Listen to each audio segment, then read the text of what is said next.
तो एक भक्त था, वो मंदिर में आया, हमारे एक्चुअली सेंटर में आते थे उस समय वो, तो उनको माला दी गई, माला करने लगे। तो एक दिन बाद पूछा हमने, कोई एक और व्यक्ति आया था, उन्होंने पूछा कि अच्छा आप नए आए हो?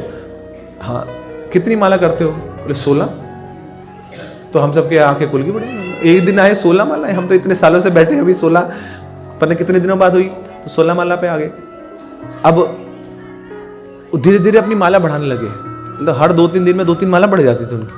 तो ऐसे करते करते 32 माला पे आ गए। हर रोज ही वाज चैंटिंग 32 राउंड्स। एक महीने में मतलब 40-45 माला पे आ गए थे वो।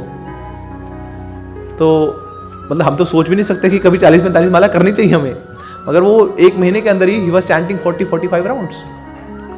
तब एक महीने बाद क्या हुआ कि वो डिवोटी गायब हो गए। माला तो दिखती, माला वही खूंटी पे टांग के चले गए वो, जो माला दी हुई थी ना। तो फिर सब बड़े परेशान किया, अरे इतना अच्छा भक्त चला गया, वो 40-45 माला करता था, सबको इंस्पायर करता था, वो कहाँ चला गया? बाद में किसी और भक्त से जब वो मिले, उन्होंने पूछा उनसे कि आप कहाँ चले गए,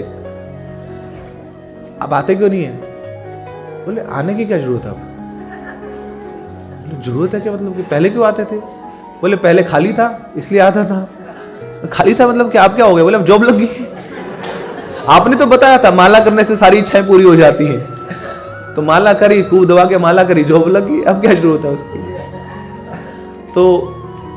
तो ये व्यक्ति को भक्ति छोड़नी पड़ी अपनी, क्योंकि कभी इसने हृदय खोला नहीं था। कभी किसी भक्त को नहीं बताया था कि माला क्यों कर रहे हैं। अगर किसी को बताया होता तो वो भक्त उसको वही ना काउंसल कर सकता था, उसको माला क्यों करनी है हमें ये बता सकता था। बट समाओ उसने अपना हार्ट रिवील नहीं किया ना, उसमें दबा के रखा। सबको लग रहा था कि अरे इतनी भक्ति कर रहा है ना। तो प्रभुपाद जी कई बार बोलते हैं अति भक्ति चोरेर लक्षण। कोई भक्त मिले ना, वो बहुत ज्यादा भक्ति में लगा तो मतलब चोर है, उसके हृदय में बैठा है, कुछ गड़बड़ करने आया वो।